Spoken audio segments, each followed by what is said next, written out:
여러분 안녕하십니까? 광주 MBC 뉴스데스크입니다.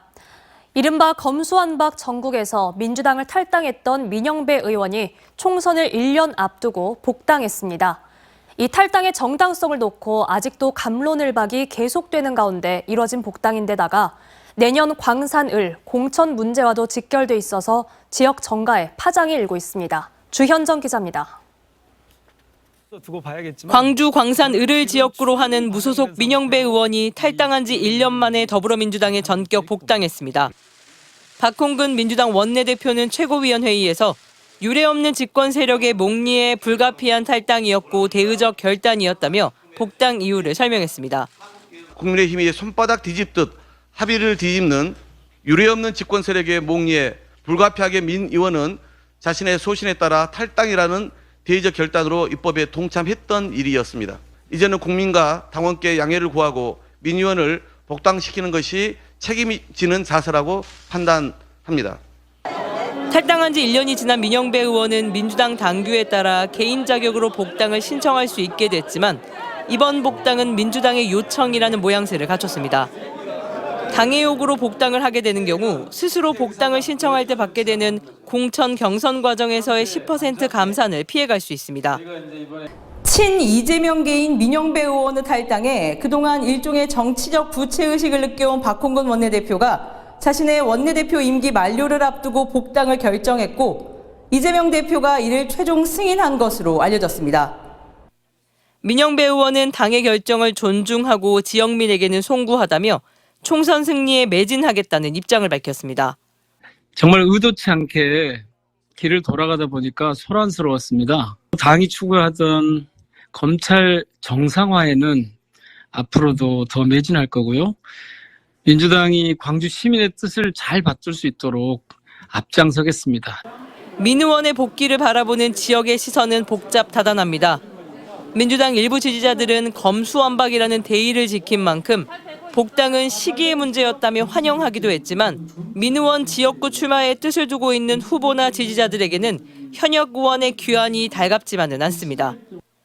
국민의힘은 사과나 반성도 없는 뻔뻔한 귀가로 민주당의 추악한 민낯을 여실히 보여줬다고 비난했습니다. 민영배 의원은 지난해 4월 국회가 검찰 수사권 축소법, 이른바 검수완박법 처리를 하는 과정에서 국회 법사위 안건조정위원회에 무소속으로 참여하기 위해 민주당을 탈당했었습니다. MBC 뉴스 주현정입니다. 한편 여수를 지역구로 하는 민주당 소속 두 국회의원들은 최근 지역의 현안마다 의견을 달리하며 불협화음을 내고 있습니다. 두 국회의원들의 이 같은 첨예한 갈등이 시의회로 옮겨 붙으면서 의회까지 양분되는 모습입니다. 김주희 기자가 보도합니다. 지역사회 내에서 의견 차이를 좁히지 못한 채 공전하고 있는 여수시 공공의료시설 확충 방안. 여수시가 주철현, 을 김혜재 의원은 각자의 방식만을 고집하며 지역 내에서 지리한 여론전을 펼치고 있습니다. 최근 지역 내 피로감이 커지면서 시민사회가 나서 토론을 통한 교차점을 찾아보려고도 했지만 첨예한 신경전만 반복되다 결국 무산됐습니다. 이 두 국회의원들은 그동안 다른 현안을 두고도 사사건건 충돌해 오고 있습니다. 여수 세계 박람회장 사후 활용 방안, 여수시청사 통합, 여수 현충탑 건립 등 현안마다 방법론을 달리하며 대립각을 세워왔습니다. 더 큰 문제는 두 국회의원들의 소모적 신경전이 각 지역구 시의원들에게까지 확산되고 있다는 점입니다. 지난 226회 여수시의회 1차 본회의에서는 순천대 의대 설립을 촉구하는 결의안 채택에 반대하며 여수시 갑지역구에 포함된 시의원들이 본회의장을 집단 퇴장하는 보기 드문 상황이 연출되기도 했습니다. 최근에는 여수시의회 원내대표를 두고도 한 행사장에서 갑을 지역 민주당 당적의 시의원들 간 갈등이 표면화하기도 했습니다. 국회의원들의 갈등이 결국 여수시 의회로까지 확장하면서 사사건건 소모적인 갑을 대전이 벌어지고 있는 겁니다. 여수시의회 의원들 역시 두 국회의원들의 신경전에 극심한 피로감을 호소하고 있습니다. 주요 의제 처리에서도 각과 우리 그 입장이 서로 달라서 애매하고 난해한데 그것이 과연 우리 시에 무슨 도움이 될 것인지 지역 지방자치는 지역 의원들이 결정해야 됨에도 불구하고 현재 국회의원들이 눈치를 보고 있는 현실적이어서 절대 바람직한 지방정치는 아니다. 사정이 이렇다 보니 차라리 내년 총선에서 여수시 선거구 국회의원 의석수가 한석으로 줄어드는 것이 나을 수 있다는 푸념까지 나올 정도입니다. 시민들은 차라리 그냥 한석으로 가자. 두석 가서 얻는 효과나 그리고 한석으로 얻는 효과나 오히려 한석이 더 편할 수도 있다는 이야기가 나올 정도로 두 국회의원들의 어떤 정책 사안을 놓고 갈등하는 구조는 개선이 꼭 필요하다고 봅니다. 여수시 갑을 지역구 국회의원들 간 정책 셈법이 더해진 갈등 프레임에 지방의회마저 갇힌 채 출구를 찾지 못하면서 지역사회 내 피로감만 커지고 있습니다. MBC 뉴스 김주입니다. 밤늦게 아이가 아파도 진료를 받을 수 있도록 광주시가 24시간 어린이 안심병원을 추진합니다.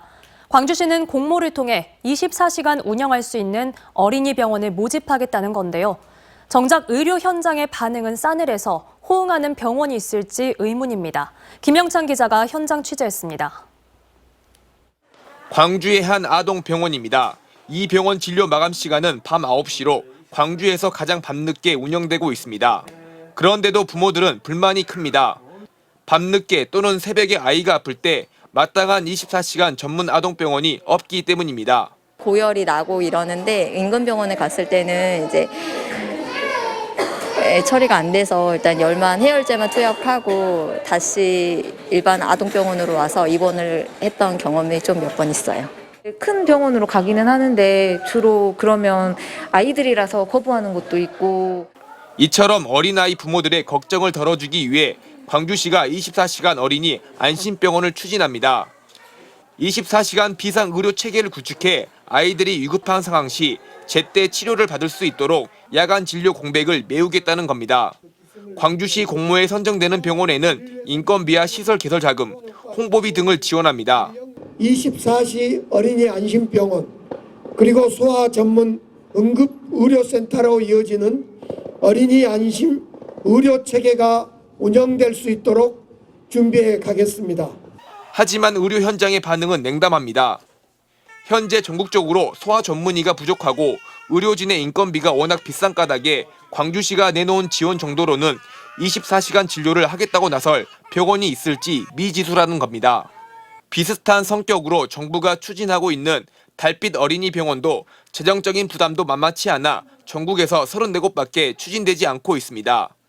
의료 수가를 대폭적으로 늘리지 않는 이상 24시간 어린이 병원을 운영하는 것은 현실성이 떨어진다는 지적도 나왔습니다. 특히 심야일수록 필요하고 그거에 관한 수가를 보전해 주려면 주간에 비해서 3배 내지 6배 정도는 보전해 줘야 하는데 지금 현재 우리나라 상황으로 봐서는 광주시는 지역 병원들을 대상으로 공모를 다음 달 시작해 이르면 올해 하반기부터 시행한다는 계획입니다. 하지만 호응하는 병원이 얼마나 될지 병원들이 있다 하더라도 부모들의 수요를 만족시킬 만한 충분한 병원들이 나올지는 알 수 없습니다. MBC 뉴스 김영창입니다. 광주의 한 장애인 특수학교가 내년 3월 개교를 앞두고 있습니다. 주민들이 반대하는 등 우여곡절 끝에 학교가 만들어지기까지 10년이 걸렸는데요. 장애인 학교 짓는데 이만큼의 시간이 걸린 걸 보면 우리 사회의 편견의 벽이 아직도 얼마나 두터운지 실감하게 됩니다. 김초롱 기자의 보도입니다. 광주 광산구 선운 2지구가 조성되고 있는 택지 조성 공사 현장입니다. 현장 한켠에 장애인을 위한 특수학교가 지어지고 있습니다. 특수학교를 짓는 공사가 한창입니다. 이 건물은 지하 1층부터 지상 4층까지 지어질 계획입니다. 이름은 선예 학교로 공정률이 77%를 달성하고 있어 제법 학교 모습을 갖췄습니다. 내년 3월 개교하게 되면 영유아부터 초등학생과 중학생, 고등학생, 성인까지 학생 250여 명을 수용하게 됩니다. 여기까지 오는 데에는 많은 우여곡절이 있었습니다. 특수학교 설립 이야기가 나온 건 지난 2014년인데 기피시설로 취급받아 주민들이 반대했고 LH도 의무시설이 아니라는 이유로 거절했습니다. 2018년이 되어서야 국토교통부 등 관계기관과의 협의가 이뤄졌고 2021년 말 공사를 시작하게 된 겁니다. 특수학교는 계속 과밀이 일어나기 때문에 새로운 특수학교에 대한 설립이 가장 절실하고 부모님들이 필요했죠.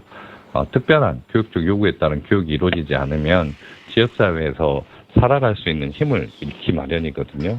그동안 특수학교 설립 필요성은 꾸준히 제기되었습니다.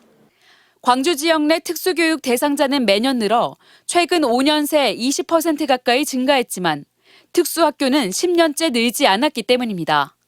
결국 법정 기준을 맞추기 위해 교실 등만 늘려 과포화 상태라는 지적이 일었습니다. 시교육청은 특수교육 대상자를 위한 다양한 방안을 마련하고 있다고 밝혔습니다. 특수학교에 이제 교실이 부족하여 좀 부득이하게 특별시를 교실로 변경하여 사용하는 것도 있고요.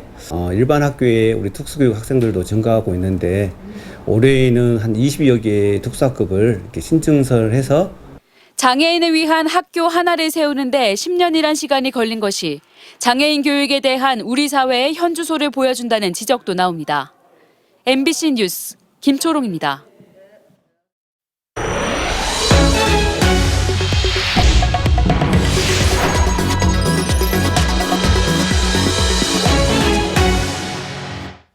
각 지자체 공무원들은 악성 민원인들의 폭언과 폭행에 골머리를 앓고 있습니다. 이를 막기 위해 휴대용 보호 장비인 목걸이형 카메라까지 보급되고 있다고 합니다. 김진선 기자가 취재했습니다. 한 남성이 바닥에 여권을 내던집니다. 공무원이 여권을 주어 말을 건네자 남성이 갑자기 뺨을 때립니다. 민원인이 공무원을 상대로 저지른 이 같은 위법 행위는 지난해 전국에서 5만 건을 넘어섰습니다. 전남 장흥군청 민원실. CCTV가 설치돼 있지만 악성 민원인의 폭언, 폭행에 대응하고 직원을 보호하기에는 한계가 있는 상황. 그래서 민원실 근무자들은 목에 촬영 중임을 알리는 안내문구와 함께 목걸이형 카메라를 걸고 있습니다. 주변을 촬영할 수 있는 웨어러블 캠으로 업무 도중 음성 녹음은 물론 영상도 촬영할 수 있습니다. 뭔가 위험한 상황이 발생할 수 있을 것 같다. 이런 게 이제 분위기가 이렇게 고조되거나 할 때 이제 이런 걸 사용해도 되냐고 먼저 여쭤보고 2년 전부터 도입했는데 불미스러운 사고 발생 시 증거 자료도 되지만 민원인에게 녹화 사실을 알려 사고를 방지하는 효과도 있습니다. 지금 면담 내용이 촬영되고 녹음이 되고 있습니다. 고지하고 저희들이 민원 응대하면은 상대방이 상당히 누그러지고 완화되는 그런 효과를 보고 있습니다. 악성 민원인들의 폭언과 폭행을 예방하기 위해 장흥군뿐만 아니라 전국 지자체들이 목걸이형 카메라 등 보호 장비 보급을 점차 확대하고 있습니다. MBC 뉴스 김진선입니다. 광주지검이 환자 40명을 상대로 대리 수술을 한 혐의로 비뇨기과 의료진 4명을 재판에 넘겼습니다. 광주의 한 비뇨기과에서 일하는 이들은 의사는 수술실 뒤에 서 있고 간호조무사 등이 보형물 삽입 수술을 하는 등의 혐의를 받고 있습니다. 일부 환자의 경우 수술 부위에 염증이 발생하고 다른 장기로 감염이 전이되는 등 피해를 입었습니다. 당초 경찰은 무혐의 처분을 내렸지만 고소인이 이의 신청하면서 검찰이 직접 수사해 해당 의료진들을 재판에 넘겼습니다. 5월 정신 지키기 범시도민 대책위는 오늘 저녁 특별 좌담회를 열고 5.18 두 공법단체와 특전사 동지회가 최근 기만적인 대국민 공동선언식을 개최해 5월 정신을 훼손하고 5.18을 왜곡했다고 비판했습니다. 대책위는 5.18 진상규명과 함께 5.18 공법단체들이 왜 문제가 되고 있는지에 대한 좌담회를 계속 이어나간다는 방침입니다. 광주 전남 지역 소비자 심리지수가 2달 연속 반등세를 보였습니다. 한국은행 지역본부에 따르면 지난달 광주 전남 소비자들의 소비자 심리지수는 전달보다 4.3포인트가 오른 89.9를 기록해 3월과 4월 2달 연속 오름세를 보였습니다.